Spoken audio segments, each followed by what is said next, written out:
ভারতের উদয়পুরে শিল্পপতি রাজু মন্টেনার কন্যা নেত্রা মন্টেনার বিয়ের আসর বসেছে। সেই বিয়েকে ঘিরে নানা মুহূর্তের ছবি ও ভিডিও এখন সমাজ মাধ্যমে ছড়িয়ে পড়েছে। ছড়িয়ে পড়া এসব দৃশ্যেই দেখা যাচ্ছে বিয়েতে জমেছে বলিউড তারকাদের মেলা। রণবীর সিং থেকে জাহ্নবী কাপুর অনেকেই সেখানে নেচেছেন। তবে এই আয়োজন প্রথম নয়। প্রায়ই নানা হাই প্রোফাইল বিয়েতে নিয়মিতই নাচতে দেখা যায় বলিউড তারকাদের। এসব বিয়ের অনুষ্ঠানে নাচার জন্য কার কত পারিশ্রমিক ধরা আছে? অনন্ত আম্বানির বিয়েতেও রণবীর সিংকে দারুণ নাচতে দেখা গিয়েছিল। প্রায় বিয়ের আসরে নাচেন তিনি। শোনা যায় একটি অনুষ্ঠানে তিনি নেন প্রায় 1 কোটি রুপি বা তার কিছু বেশি।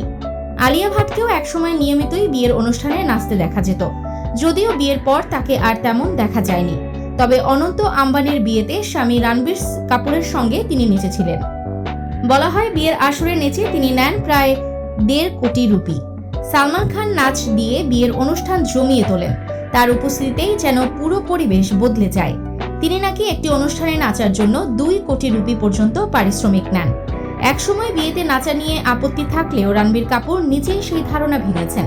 এখন নাচলে তিনিও নেন প্রায় 2 কোটি রুপি। দীপিকা পাড়ুকোন যেমন ছবিতে নাচে মুগ্ধ করেন, তেমনি বিয়ের মঞ্চেও তার নাচ দর্শক মাতিয়ে দেয়। তার পারিশ্রমিক প্রায় 1 কোটি রুপি। ভিকি কৌশলও নাচেন প্রায় 1 কোটি রুপির বিনিময়ে। তবে ভিকির স্ত্রী ক্যাটরিনা কাইফের পারিশ্রমিক তুলনামূলক অনেক বেশি। বলিউডে শিলা কি জাওয়ানি, চিকনি চামেলি, কামলি সহ বহু হিট নাচের গানের নায়িকা তিনি। ফলে বিয়ের আসরেও মুহূর্তেই পরিবেশ গরম করে ফেলেন ক্যাটরিনা। পারিশ্রমিক শোনা যায় প্রায় 3.5 কোটি রুপি। এছাড়া বিয়ের অনুষ্ঠানে নাচতে দেখা যায় বলিউড বাদশাহ শাহরুখ খানকেও। তিনি নাকি নেন প্রায় 3 কোটি রুপি। আর অক্ষয় কুমারের পারিশ্রমিক ধরা হয় প্রায় 2.5 কোটি রুপি। নিউজ ডেস্ক, দৈনিক অন্যধারা।